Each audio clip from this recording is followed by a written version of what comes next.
Madrasah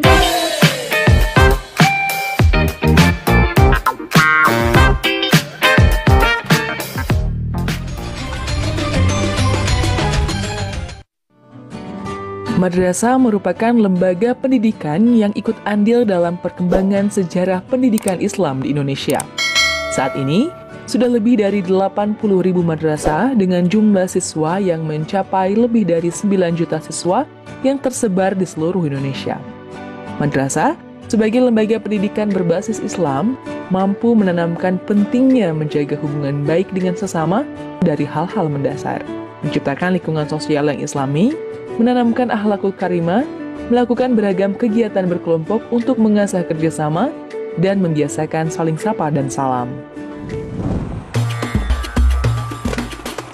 Assalamualaikum warahmatullahi wabarakatuh. Alhamdulillahirabbil alamin. Bertemu lagi kita dalam Syiar Madrasah Ramadan bersama saya Najla Hilabi. Gimana adik-adik? Apa kabarnya semua? Gimana rasanya menjalankan ibadah Ramadan di rumah saja? Nah, meski adik-adik di rumah aja nih, tapi kita tetap bisa melakukan banyak aktivitas yang bermanfaat loh. Misalnya, bantu orang tua di rumah, berolahraga. Dan satu lagi yang tak kalah penting bagi pemuda-pemudi negeri adalah terus mencari ilmu yang bermanfaat. Nah, hari ini saya ingin mengajak adik-adik semua untuk bersama-sama belajar dengan Dr. Uril Bahrudin, Wakil Rektor sekaligus pengajar dari Universitas Islam Negeri Maulana Malik Ibrahim Malang. Nah, adik-adik tetap saksikan terus sampai akhir, karena nanti akan ada kuis berhadiah yang akan diberikan di penghujung acara nanti. Nah, kita lihat dulu yuk profil pengajar hari ini.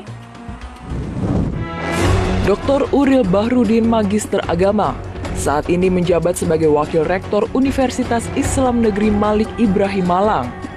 Dr. Uril juga aktif mengajar pada beberapa program pendidikan, dari tingkat sarjana hingga magister yang ada di UIN Maliki Malang. UIN Maliki Malang bermula dari gagasan para tokoh Jawa Timur yang ingin mendirikan lembaga pendidikan tinggi Islam di bawah Departemen Agama. Universitas ini tidak hanya mengembangkan ilmu pengetahuan yang bersumber dari metode-metode ilmiah, tapi juga dari Al-Quran dan Hadis sebagai sentral keilmuan. Sampai saat ini, UIN Maliki Malang memiliki 6 fakultas dan 1 program pasca sarjana yang melahirkan lulusan berpredikat ulama yang intelek profesional dan intelek profesional yang ulama. Nah, kira-kira apa ya yang akan kita bahas hari ini? Terus disimak baik-baik materinya, karena masih di Syiar Madrasah Ramadan. Pasti adik-adik semua sudah tidak sabar ya mendengarkan pembahasan hari ini. Cepat merapat karena kita baru saja akan memulai pembahasan dengan Dr. Uril yang akan membagikan kita ilmu tentang hubungan dengan non-muslim. Nah, ini dia penjelasannya.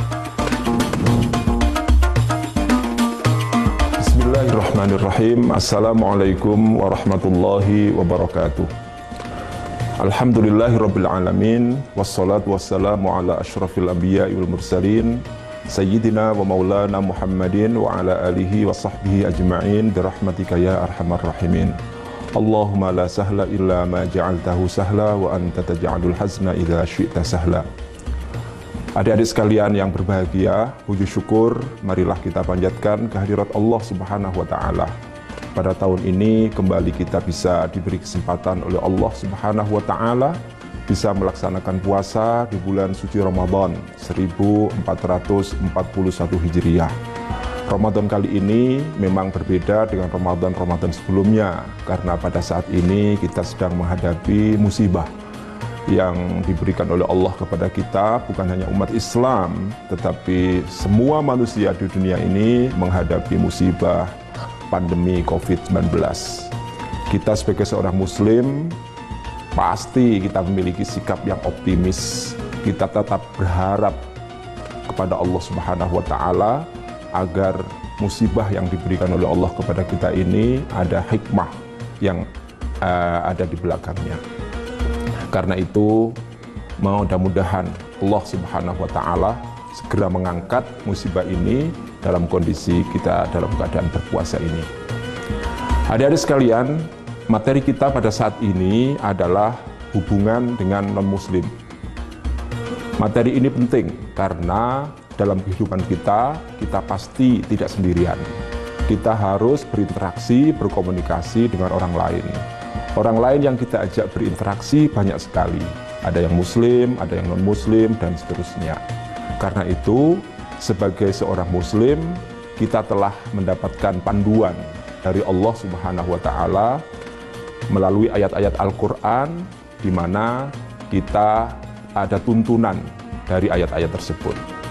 Di antara sekian ayat-ayat Al-Quran yang bisa kita jadikan sebagai pedoman dalam rangka kita berkomunikasi atau berinteraksi dengan non-muslim adalah surat Al-Kafirun, yang insya Allah adik-adik semuanya sudah hafal surat ini. Namun akan saya bacakan surat ini. A'udzubillahi minasyaitonirrajim. Bismillahirrahmanirrahim. Qul ya ayyuhal kafirun la a'budu ma ta'budun wa la antum 'abiduna ma a'bud wa la ana 'abidum ma 'abadtum wa la antum 'abiduna ma a'bud lakum dinukum waliyadin. Adik-adik sekalian, ayat ini surat Al-Kafirun ini diturunkan oleh Allah Subhanahu wa Ta'ala sebelum Nabi Muhammad SAW hijrah ke Madinah.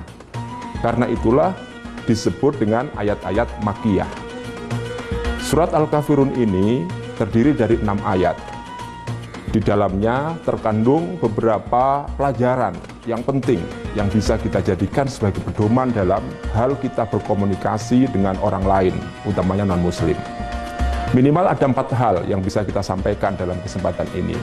Adik-adik sekalian, yang pertama adalah bahwa kita umat Islam tidak boleh menyembah atau beribadah kepada Tuhannya orang non-muslim.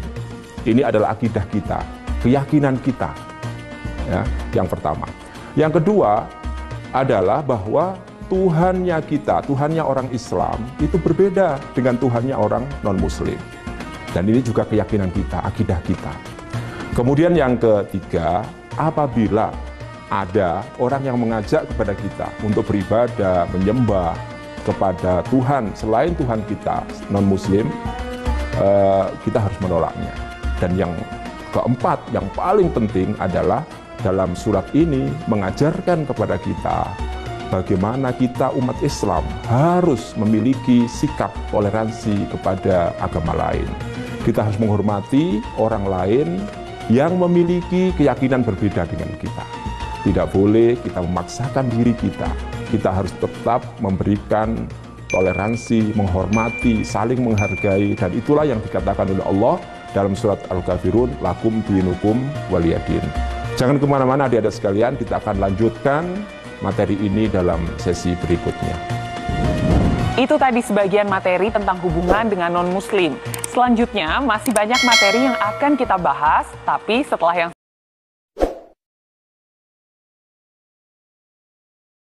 komunikasi dengan pamannya. Bahkan pamannya yang namanya Abu Thalib ini selalu membackup Nabi Muhammad SAW dalam dakwahnya. Ini yang pertama. Jadi boleh berkomunikasi dengan orang non-muslim. Yang kedua, pada saat Nabi Muhammad SAW hijrah ke Madinah, adik-adik tahu perjalanan ke Madinah itu bukan perjalanan seperti sekarang ini, yang jalannya lurus, pakai mobil dan seterusnya. Dulu membutuhkan orang yang bisa menunjukkan atau penunjuk jalan.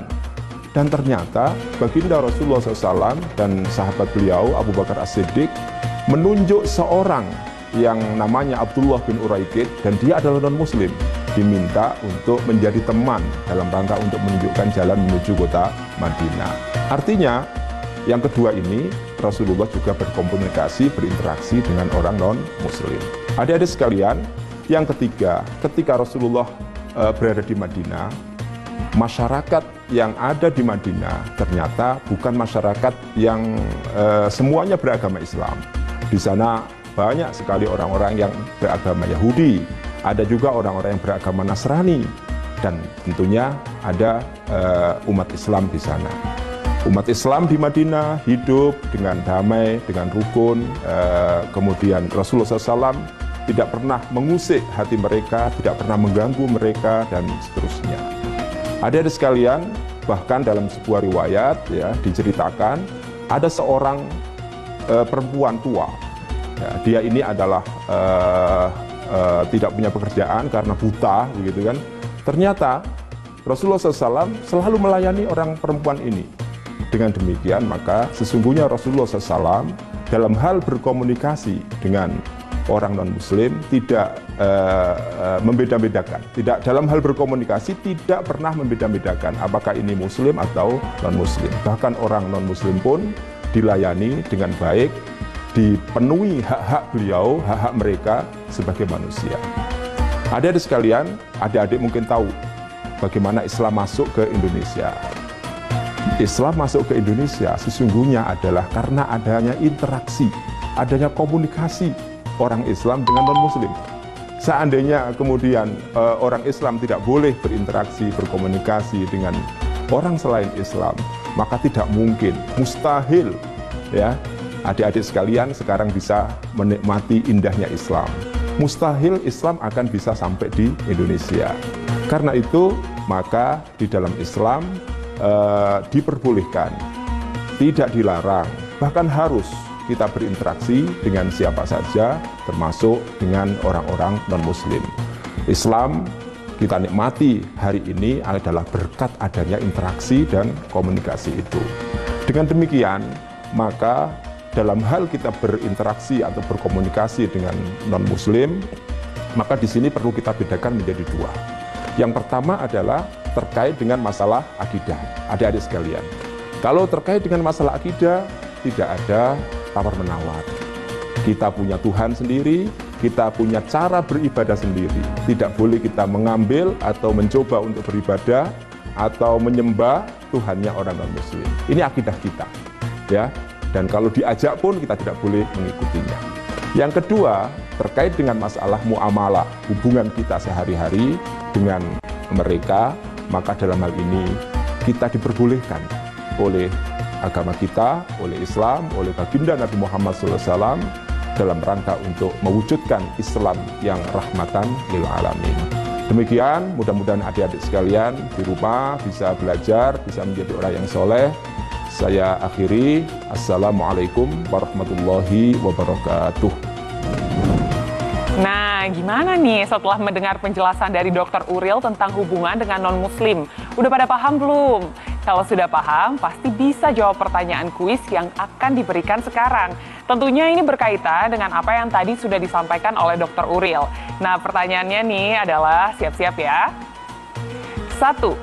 Siapakah nama paman Rasulullah yang non-muslim, namun banyak membantu Nabi dalam berdakwah? A.